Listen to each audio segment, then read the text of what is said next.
Every single SharePoint site you work with is part of a larger site collection. A site collection is a container that holds other sites.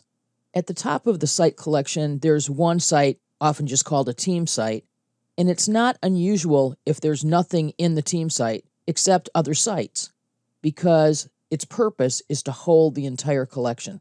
This top-level site then has other sites that we'd refer to as sub-sites. For example, a team site, another, and a third team site, as many as we wish. And these team sites can have their own sub-sites.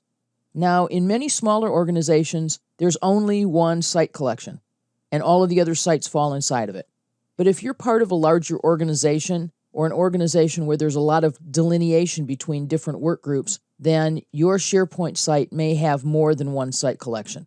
As users, we might want to understand why we would have multiple site collections. Your IT folks would configure multiple site selections if they realize you have very different areas in your business that don't overlap. For example, we have a sales team and they have a group of sites. And we have some other folks that work over here in manufacturing. They have a couple of sites as well. But the folks from sales don't look at the manufacturing site, and the folks in manufacturing don't have a need to be in the sales site. They're totally different areas of the business, and the way their sites are set up, it's not like they never talk, because sales is selling the stuff that gets manufactured. So, of course, these folks want to talk to each other, but their sites aren't set up to be sites that face each other. They're set up to be sites that are used internally. Safety is a manufacturing site. South American sales is a sales site.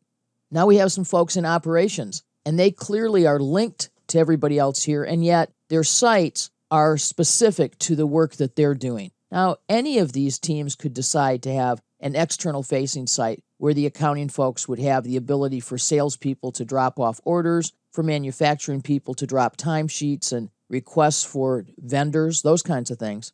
But right now, with the sites that we see, there really isn't any need to have all of these in the same container. And there's a real win if they're put in different containers, and that's really what this is about. Multiple site collections provide really great focus.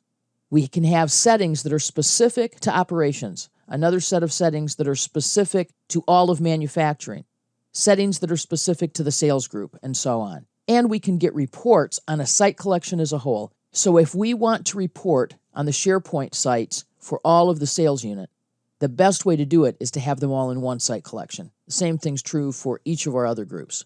We also have the ability then to distribute the administrative tasks. So rather than having one person who's responsible for all of the administrative tasks for the site collection, by having multiple site collections, we can spread that load around more evenly.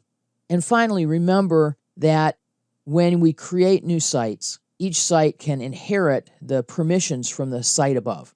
And therefore, if we have a site collection that is just sales, it's really easy to set up security that reflects the security needs of the sales group. And every site then can inherit a lot of permissions from the site above.